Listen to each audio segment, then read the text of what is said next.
ఒక glass plate ఇచ్చి flea and follow అంటే పారిపోము మరియు అనుసరించింది. అంటే వేటి నుండి పారిపోవాలి, వేటిని అనుసరించాలి అన్నది ఈరోజు చెప్పారు. అది ముఖ్యంగా చెప్పబడింది అంటే యవ్వనస్తులకి ఉద్దేశించి చెప్పబడింది, కానీ మొత్తం అందరికి ఉపయోగపడే వాక్యం. పారిపోమంటే మనకు దేవుడు ఇచ్చిన ఆజ్ఞలకు వ్యతిరేకమైన వాటిని మనం పారిపోవాలి. పాపం ఉంది, పాపానికి మనకుంటే మనం దూరంగా పారిపోవాలి. దేవుడు ఇచ్చిన ఆజ్ఞల్ని ఏవైతే మనకి అడ్డంగా కలుగజేస్తే వాటిని మనం పారిపోవాలి. వాటి గురించి చెప్పారు. వాటి గురించి అది ఇంగ్లీష్లో అలాగే ఫ్రీ అండ్ ఫాలో అని పెట్టారు. ముఖ్యంగా 2 తిమోతి పత్రిక 2వ అధ్యాయము 22వ వచనాన్ని ఆయన తీసుకున్నారు. దాన్ని బట్టి ఏం చెప్పారంటే,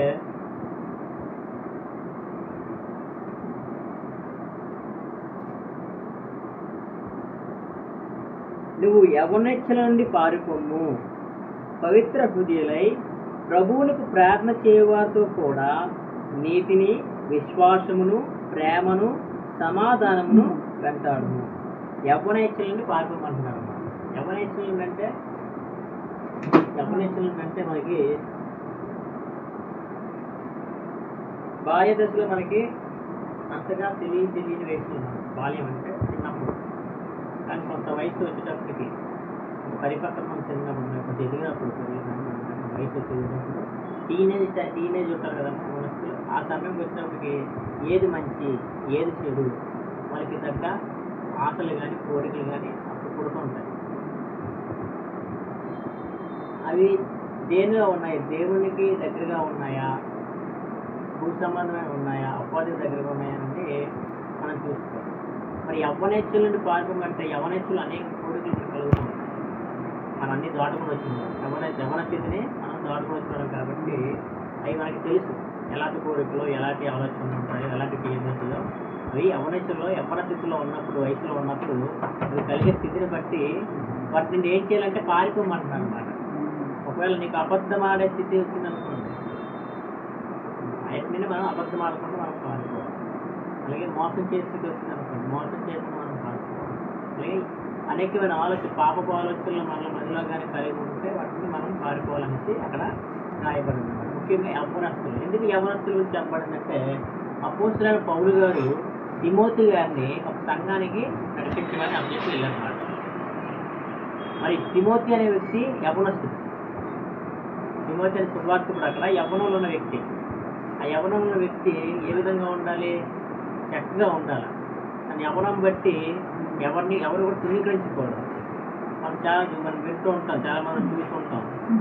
ఈ కాలంలో యవ్వనస్తులు కానీ, మనం చూసిన యవ్వనస్తులు కానీ తాగుడికి బానిస అయిపోవడం కానీ, డబ్బుకి ఆశపడడం కానీ, మోసాలు చేయడం కానీ, వ్యభిచరించడం కానీ, డ్రగ్స్ కానీ, ఇవన్నీ కూడా వాళ్ళు లోబడిపోతున్నారు. తన శరీర సుఖాల కోసం వాళ్ళు ఏం చేస్తున్నారంటే లోబడిపోతున్నారు అన్నమాట. దేవుడు పారిపోమని చెప్తుంటే వీళ్ళు ఏం చేస్తున్నారు, వాటికి అంటున్నారు. సిగరెట్లు కాల్చడం, ఇది స్టైల్, ఒక ఫ్యాషన్, ఇవన్నీ కూడా వాళ్ళు ఏంటంటే లోట ఆశలకు వారు తాగుతున్నారు అనమాట. దేవుడు చెప్పినట్టు దేవుడు అన్నీ కూడా విడిచిపెట్టమంటున్నారు, వాటిని పారిపోమంటున్నారు, మీ దగ్గర చేరవద్దు అంటున్నారు. కానీ వీళ్ళు ఏం చేస్తున్నారంటే లోక ఆశలకి లోబడిపోయి వాటిని అనుసరిస్తున్నారు అన్నమాట. అది తాగితే స్టైల్, తాగితే ఒక హోదా, పాటిస్తే ఒక ఇటనేసి మనకి అక్కడ అనుకుంటున్నారు లోకంలో. కానీ దేవుని యొక్క వాక్యమే స్థిరమైనది. ఆయన వాక్యంలో ఉంటే మనకి ఆశీర్వాదం కలుగుతుంది. ఆయన నమ్ముకుంటే మనం జీవిస్తామనేది చాలామంది రోజుల్లో మర్చిపోతున్నారు. అందుకే ఏటిని మర్చిపోతే అక్కడి పారిపోమంటే, ఎక్కడైతే పాపపు జీవితం కలిగి ఉన్నదో అక్కడికి పారిపోమంటారు. దాన్ని మన దగ్గర కూడా మనల్ని ఉండద్దు అనుకుంటున్నాం. ఇది ఈక్వల్ పీపుల్ అనేది చాలా చెప్పారు. అతను చెప్పారు అంటే దూరంగా పారిపోవాలన్నమాట, దగ్గర కూడా మనం 2వ తరగతి ఇప్పుడు చదువుకున్నాం. ఒక యవ్వనచ్చలని ఏంటి జాగ్రత్త నుండి పారిపోమంటాం. మొట్టమొదటి మనం చెప్తే జాగ్రత్త నుండి పారిపోమంటాం. మరి ఇప్పుడు యవ్వనచ్చలే కాదు, మనకి అలాగే ఎవరికైనా ఈ మానవ జీవితంలో ఎవరికైనా ఆస్తులు అనేవి ఎలా ఉంటాయంటే ఊహలో ఆలోచిస్తారు అన్నమాట. ఊహలోపల మనం ఉంటాం. మనకి ఈ ఊహ అనేది ఎంతైనా ఆలోచించుకోవచ్చు, ఎక్కడికైనా వెళ్ళిపోవచ్చు. ఇక్కడ నుండి మనం అమెరికా వెళ్ళిపోవచ్చు ఊహలో, ఇక్కడ నుండి మనం అంతరిక్షంలోకి వెళ్ళిపోవచ్చు.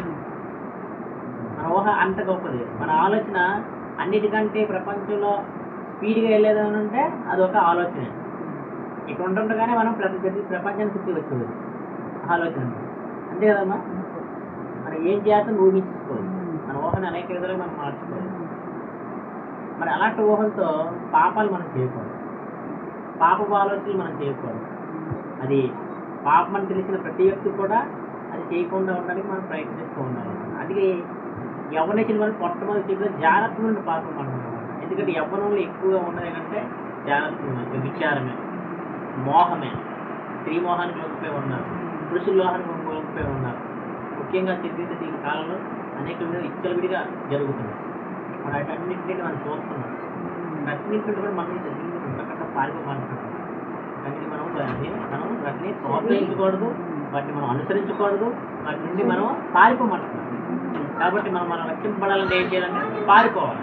మన ఊహ ఏదైనా ఆలోచన అనేది ఏదైనా తప్పుగా వచ్చిందనుకోండి, ఆలోచన అక్కడితో కట్టివేసి మనం ఏం చేయాలంటే దేవునికి ప్రార్థన చేసుకొని ఆయనలో మనము పాపానికి దూరంగా మనం పారిపోవాలి.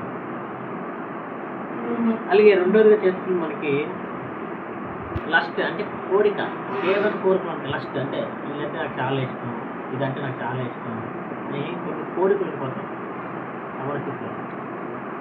మన ఆలోచనలో కూడా ఆ కోరికలు ఉంటాయి. ఆ కోరికలను కూడా మనం దూరంగా పారిపోవాలన్నమాట. ఎందుకంటే అవి మనల్ని ఈడ్చుకెళ్ళిపోతాయి. ఒకసారి చాలా సరదాగా ఫ్రెండ్స్తో స్టార్ట్ చేసే సిగరెట్ కానీ, ఈ మందు కానీ, లేకపోతే ఒకసారి చెక్క చూసి బాగుందని అని ఒక కన్ను యొక్క దృష్టితో మనం చూసి మన ఊహలోకలు మనం ఏం చేసుకున్నాం కానీ ఇవన్నీ పాపం స్థితి అంతా. ఈ పాపాన్ని మనం పారిపోవాలి. అలాంటి కోరికలు ఉండిపోతారు చాలామంది. తీరని కోరికలుగా తీర్చుకోవడానికి వాళ్ళు ఎంతగానే తెగిస్తారు. కోరిక తీసుకోవడానికి ఎంతగానే తెగిస్తారు. ఈరోజు చూస్తున్నాం, పేపర్ టీవీలో చూస్తున్నాం, కోరిక తీసుకోవడానికి ఎంతగానే తెగిస్తున్నారు. తల్లిని చూడట్లే, తండ్రిని చూడట్లే, కుటుంబాన్ని చూడట్లే, రక్త సంబంధాలను చూడట్లే. మనకి విచ్చలవిడిగా ఉందన్నమాట ప్రాంతం. అన్నింటినీ మనం కాపాడుకుంటే అటు మనం పారిపోవాలి, దూరంగా వెళ్ళిపోవాలన్నమాట. అప్పుడు ఆలోచన మనకి రాకుండా ఉండాలన్నమాట. ఎందుకు ఊహాలోకం అని అంటే మత్తయి సువార్తలో రాయబడుతుంది కదా. వ్యభిచారం అంటే కలరమే కాదు, కన్నుతో కానీ మనం చూసి మనం కానీ ఊహించుకుంటే అది వ్యభిచారం అని చెప్పి దేవుడు చెప్తున్నాడు యేసు మత్తయి సువార్తలో. మన కంటితో చూసి మనం ఆశిస్తే, మన ఊహలోకి చూస్తే, ఒకవేళ నువ్వు చూసి నీ హృదయంలో నువ్వు ఒక వ్యక్తిని చంపేస్తే బాగుంది అనుకున్నా సరే నువ్వు పాపం చేసినట్టు, నువ్వు హత్య చేయవసరం లేదని చెప్తున్నాడు దేవుడు. మత్తయి సువార్తలో అని చెప్తున్నాడు. ఇంతకుముందు ఎలాగుండి ధర్మశాస్త్రంలో కొడతే చంపుతుంది పాపం, కానీ కొత్త నిబంధన వచ్చిన తర్వాత నువ్వు ఒకసారి మనసులో ఊహించుకుంటే పాపం. అది నువ్వు వ్యభిచారం చేయవసరం లేదు, నువ్వు హత్య చేయవసరం లేదు, నువ్వు మనసులోనే అలా అనుకుంటే పాపం. అది నువ్వు హత్య చేసినట్టు, వ్యభిచారం చేసినట్టు. కాబట్టి వాటిని అన్నింటినీ మన ఆలోచన నుంచి దూరంగా మనం పారిపోవాలంటే మనకి ఇక్కడ నీ యవ్వనేచ్ఛల నుండి పారిపోవాలి, ఆలోచనల నుండి పారిపోవాలి. 1 కొరింథీ 6:18 అంటే దూరంగా పారిపోవడం మనకి ఇక్కడ తెలియబడుతుంది. 1 కొరింథీ 6:18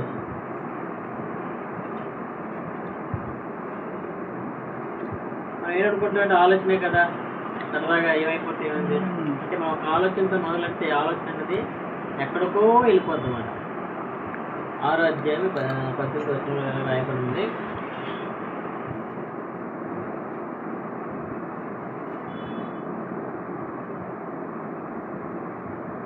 జాగ్రత్తకు దూరముగా పారిపోవుడి. మనుషుడు చేయ ప్రతి పాపమును దేహమునకు వెలుపల ఉన్నది కానీ జాగ్రత్తము చేయవాడు తన సొంత శరీరముకు హానికరముగా పాపము చేస్తున్నాడు. జాగ్రత్త చేయడం అనేది తన సొంత శరీరానికి హాని చేసుకుంటున్నాడు, తన శరీరాన్ని తన హాని చేసుకుంటున్నాడు. సుఖం అనుకుంటున్నాడు, సంతోషం అనుకుంటున్నాడు, కానీ తనకి హాని జరుగుతుందని గమనించలేని స్థితిలో చాలామంది ఉన్నారు. దానికి మనం ఎక్కడి జాగ్రత్తగా దూరంగా పారిపోమన్నాడు. దగ్గర కూడా ఇరువైపులో కూడా ఉండద్దని మనకి ఆలోచనలు మనకి అసలు రానివ్వకుండా మనం చూసుకోవడానికి ప్రయత్నించాలన్నది ఇది గొప్ప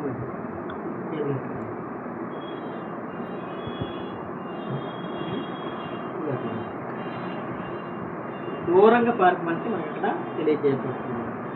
మరి 1 తిమోతి 5:1 కూడా 1 తిమోతి రాసిన పత్రిక 5:1 కూడా వృద్ధుని గద్దింపక తండ్రిగా భావించి అతని హెచ్చరించుము. అదేవిధంగా అన్నదమ్ములని యవ్వనులను తల్లులని వృద్ధ స్త్రీలను, అక్కా చెల్లెండ్రని పూర్ణ పవిత్రతో యవ్వన స్త్రీలను హెచ్చరించును. మనం చాలా చదవడానికి అనుకుంటాం, మాటలు బయట మాటలు కూడా మనం నోటితో ఎలా పడితే మాట్లాడి చెప్తాం. కానీ అలా మాట్లాడకూడదు. అలా మాట్లాడితే అది మనకి ప్రాబ్లం క్రియేట్ చేయాలి. వలన నోటి దాటు అన్న సరే ఉప్పు పరిస్థితులు అవ్వలేదు. ఎందుకంటే తప్పు అనేది అందరికీ తెలుసు. అదే వృద్ధుల్ని గౌరవించమంటున్నాడు. గౌరవంగా అమ్మ పెద్దల్ని గౌరవించమంటాడు. వృద్ధుల్ని గద్దెప తండ్రిగా భావించి, తల్లి తండ్రిగా భావించి పెద్దల్ని మనం ఏం చేయాలట హెచ్చరించమంటున్నాడు. ఏమైనా తప్పుగా ప్రవర్తిస్తే హెచ్చరించమంటాడు. అదేవిధంగా అన్నదమ్ములని యవనస్తులు మేము మనకి తెలియని వ్యక్తుల్ని మనం సారని కానీ అయ్యాని కానీ ఏంటని కానీ ఒకవేళ కొంచెం పరిచయం ఉంటే వాళ్ళు ఏం చేయాలంటే యవన ఎప్పుడని అన్నయ్య అని తమ్ముడు అని సంబోధించడం అన్నది గొప్ప విషయంగా మనం భావించాలి. ఒకవేళ వాళ్ళు ఇప్పుడు దాంట్లో సంబోధించలేకపోయారు అనుకోండి, విన్నవారు చూసిన వారు కూడా ఆలోచనలు మారిపోతాయి. తెలియని వ్యక్తిని పిలిచి పేరుతో పిలిచాం అనుకోండి, నవ్వుతూ మాట్లాడాం అనుకోండి, ఎవరైనా సరే ఒక బండి మీద వెళ్ళాం అనుకోండి, వాళ్ళందరూ ఆలోచనలు ఎలాగుంటాయి? సొంత అన్న చెల్లి వెళ్తే నవ్వుతున్నా సరే అనేక విధాలుగా మాట్లాడుకున్న స్థితిలో ఉన్నాం. అలాంటి అవకాశం కూడా ఎవరికి మనము చక్కగా అన్న చెల్లి అమ్మ అయ్యా అనుకొని మనం ప్రేమతో సంబంధించే వారిగా ఉండాలంటే అక్కడ తల్లులని వృద్ధ స్త్రీలను అనాలన్నమాట, అమ్మ అనాలి పెద్దవాళ్ళు. అలాగే అక్కా చెల్లిగా మనం తెలుసుకునే విధంగా మనం ఉండాలని అక్కడ మనకి చెప్పబడింది. అలాగే 2వ వచనంలో కూడా పవిత్రతో యవ్వన స్త్రీలను హెచ్చరించమని మనకి తెలియజేస్తున్నారు. ఎందుకని ఇవన్నీ చేస్తున్నారంటే ఆదికాండం 6వ అధ్యాయం 5వ వచనంలో మనం చూస్తున్నాం. ఎందుకు ఇవన్నీ చెప్పుకుంటున్నాం, ఈ ఆలోచనల గురించి ఎందుకు చెప్పుకుంటున్నాం అంటే ఆదికాండము 6వ అధ్యాయం 5వ వచనంలో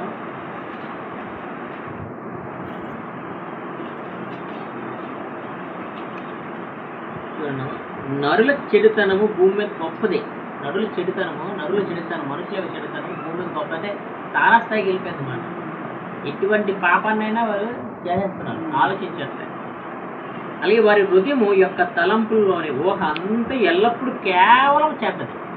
ఊహ అంతా చెడ్డదే. మనం ఆలోచించే ఆలోచనలన్నీ కూడా కేవలము చెడ్డ ఆలోచనలే ఉంటున్నాయన్నమాట. మంచి ఆలోచనలనే మనకి మానవ జీవితంలో మంచి ఆలోచనలు రావట్లేదు. ఎల్లప్పుడూ కేవలం చెడ్డదని యెహోవా చూచి తాను భూమి మీద నరులను చేసినందుకు యెహోవా సంతాపం నుండి తన హృదయములో నొచ్చుకొనెను. నేను ఏటి మనుషులు అనవసరంగా సృష్టించాను నేను అనేసి యెహోవా నొచ్చుకున్నాడు దేవుడు. ఏటిని అనవసరంగా సృష్టించాను, పాపం చేయకుండా జీవించండి అంటే విచ్చలవిడిగా చేస్తున్నారు వీళ్ళు. ఎక్కడికి తారాస్థాయికి వెళ్ళిపోయింది పాపం. క్షమించడానికి కూడా పనికిరాని విధంగా వీళ్ళు తయారైంచి ఆదికాండంలో 6వ అధ్యాయంలో వాళ్ళందరినీ అప్పట్లో చూసి బాధపడుతున్నారు. దేవుడు సంతాపం చెందినట్టు యెహోవా సంతాపం చేయాల్సిన అనవసరంగా ఏం చేశాను. నువ్వు తల్లి కానీ తండ్రి కానీ బిడ్డ విషయంలో మనం ఏదైనా తప్పు చేస్తే, పనికిరాని పని చేస్తే నేను మంచి మాట ఏంటంటే నేను అనవసరంగా నేను అన్నాను అనే మాట సాధారణంగా వస్తుంది. ఎందుకంటే బాధ మనకు ఉంటుంది. నువ్వు కష్టపడి కని పెంచి చేస్తున్నప్పుడు ఆ కుమారుడు కానీ కుమార్తె కానీ ఏదో తప్పు పని చేసి చెరపి తెస్తే వచ్చే బాధ ఎలా ఉంటుందంటే అనవసరంగా నేను కన్నా నేను పెంచాను, కడుపులోనే చచ్చిపోయిన బాగున్నాను, ఈ నాకెందుకు ఇచ్చాడు దేవుడు అని అనేక మన మాటలు బాధతో కలిగి ఉంటుంది. యెహోవా దేవుడు ఇప్పుడు నరులను సృష్టించినప్పుడు ఆయన పిల్లలే కదా, ఆయన గుర్తించాడు కదా, ఆయన ప్రాణవాయు ఇచ్చాడు కదా, ఆయన పోస్తాడు కదా. మరి అలాంటప్పుడు పాపం చేస్తున్నప్పుడు దేవుడు ఎంత బాధపడ్డాడు, సంతాపం చెందాడు. దేవుడు చాలా బాధపడ్డాడు. మరి అలాంటి దేవుడు మనం బాధపడడం వల్ల మనం అంతా కూడా ఏం చేయాలంటే ఆ పాపానికి దూరంగా మనం, ఆ ఊహలకు దూరంగా మనం ఉండాలని దేవుడు చెప్తున్నాడు. ఇక్కడ అందరూ కూడా పాపం చేస్తారు కానీ ఒకే ఒక కుటుంబం, నోవహు గారి కుటుంబం రక్షణ పడుతున్నారు. అది దేవుడికి దగ్గరగా ఉన్నారు, నీట్గా బతికారు, యథార్థంగా బతికారు. అలాంటి కుటుంబంగా మనం, అలాంటి మనుషులుగా మనం ఉండాలి. కానీ దేవునికి సంతాపం చెందే మనుషులుగా మనము ఉండకూడదు. 6వ వచనంలో కూడా చూస్తే సంతాపం తన హృదయం నచ్చుకున్నాడు, మనం బాధపడ్డాడు దేవుడు. అక్కడ మనకి 1 కొరింథీ 10:14 వచ్చే కూడా రెండోది విగ్రహారాధన దూరంగా వెళ్ళమంటున్నాడు. ఒకటి జారాత్మకు దూరంగా వెళ్ళమన్నాడు, రెండోది విగ్రహారాధన దూరంగా వెళ్ళమన్నాడు. 1 కొరింథీ 10:14 1 కొరింథీ